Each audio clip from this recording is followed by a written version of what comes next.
All right, let's jump right into this explainer. Today we're taking a really fascinating look at global education reform. Specifically, we're going to break down how Tamil Nadu's newly proposed state education policy is looking to learn from and intelligently adapt elements of Singapore's gold standard education model. It is an absolutely brilliant case study in how complex policy ideas actually cross borders. Okay, so here's the massive question staring us right in the face. Can a giant state just copy a tiny city? For decades, policymakers all over the world have looked at Singapore's sky-high test scores and thought, let's just do exactly what they do. But we really need to debunk this myth right now. The idea that you can just perfectly copy-paste a highly successful education system across borders, it just doesn't work like that. Just look at the sheer numbers. You've got Singapore with a population of about 5.6 million, and then you have Tamil Nadu with an incredibly diverse population of roughly 80 million people. Because of that staggering difference in scale and socioeconomic complexity, Tamil Nadu's approach cannot possibly be simple adoption. It has to be a highly deliberate, really delicate process of selective adaptation. So here is our roadmap for today. We'll start with a tale of two systems, move on to skipping the sorting trap, break down 3 pillars for reform, do a quick reality check, and finish up with the final verdict. All right, part 1, a tale of two systems. Think about this geographical scale for a second. Singapore is a super compact, centrally controlled city-state, roughly 700 square kilometers. Tamil Nadu? It is literally the size of Greece. What works perfectly in a highly centralized, tiny area has completely different logistical and political implications when you try to roll it out across a vast, deeply diverse state territory. Moving on to Section 2, skipping the sorting trap. Now, this is where it gets really interesting. For years, critics pointed to Singapore's primary school leaving examination as this super stressful early-age sorting mechanism that labeled kids way too young. But Singapore is actually undergoing a massive paradigm shift right now. It's called full subject-based banding. They are spending millions to dismantle that high-pressure sorting mechanism, moving to a system that actually lets students progress at different speeds in different subjects. So what's the big takeaway here? It's that Tamil Nadu doesn't have to repeat Singapore's past mistakes. They have a massive leapfrog opportunity. By prioritizing holistic assessments right out of the gate, Tamil Nadu can avoid the streaming trap entirely. Through modular learning, students aren't just rigidly labeled as academic or vocational at age 12. Instead, they get to mix STEM and humanities, which keeps their future options wide open. Let's dive into Section 3, 3 pillars for reform.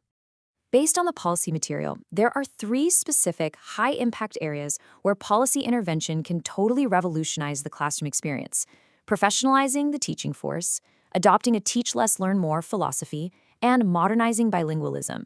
Let's break down that first pillar. Singapore's real secret weapon isn't actually a standardized test. It's the National Institute of Education.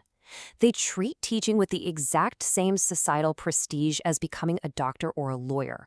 That is a profound cultural mindset shift. Tamil Nadu needs to internalize that completely to make sure teaching is seen as a premier profession, not just some fallback career. But achieving that level of prestige takes way more than basic training. Tamil Nadu needs continuous, hands-on mentorship where highly experienced educators become master teachers to guide the newcomers.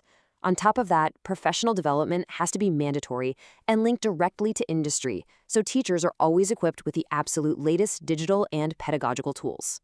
On to the second pillar, teach less, learn more. I know, it sounds totally counterintuitive, right? But this stems from Singapore's realization that just cramming facts into students' heads merely creates efficient test takers. It doesn't create dynamic, independent thinkers. In practice, adopting this means actively slashing the syllabus burden. The state education policy recommendations aim to force classroom culture to pivot. We're talking project-based learning, real-life applications, and open book assessments. This shifts the whole dynamic away from rote memorization and toward genuine active inquiry. Then we have Pillar 3, bilingualism as a bridge. Singapore famously uses bilingualism to make sure students stay deeply rooted in their cultural heritage while simultaneously mastering English so they can compete on the global stage. Now, Tamil Nadu actually has a massive built-in advantage here. Its everyday, ambient environment. Tamil is spoken everywhere, all around you. So the policy should leverage this by using modern AI and digital tools to make the syllabus highly relevant for today. basically shifting early primary focus away from strictly archaic literature and moving toward functional, creative language mastery that students will actually use in their careers. All right, Section 4, the reality check. It's time to bring ourselves back down to earth because the structural realities of these two regions contrast incredibly sharply. In scale, you have a tiny, centrally controlled hub versus a huge, diverse state. In infrastructure, Singapore is universally ready for digital, whereas Tamil Nadu has deep accessibility gaps between urban and rural sectors. And in governance, Singapore is a single sovereign entity, while Tamil Nadu has to operate within India's complex federal framework. Let's zoom in on that infrastructure gap for a second. While major urban hubs like Chennai might be completely ready to deploy a digital-first curriculum tomorrow, rural areas of Tamil Nadu still struggle with basic, reliable accessibility. That's a huge hurdle. It means a one-size-fits-all digital education rollout just won't work immediately. It absolutely has to be phased and highly contextualized. And then, of course, you've got the governance hurdle. State policies in Tamil Nadu often collide with central policies. Singapore's government can basically decide on a reform on a Monday and start implementing it uniformly on a Tuesday. Tamil Nadu, they have to navigate bureaucratic overlap and political alignment to get things moving. Finally, Section 5, the final verdict. At the end of the day, the goal here is not for Tamil Nadu to literally become Singapore. The real goal is to adopt Singapore's underlying mindset of data-driven iteration. By treating its education policy as a true living document, rather than relying on stagnant, decades-old curriculum patterns, Tamil Nadu can continuously evolve based on real student outcomes and actual industry needs. So I'll leave you with this to think about. What happens when a state of 80 million people stops trying to copy other models and instead starts relentlessly iterating on its own data? Treating policy as a living document wouldn't just change Tamil Nadu for the better. It could completely redefine the future of global education reform forever. Thanks so much for joining me on this explainer, and I will catch you in the next one.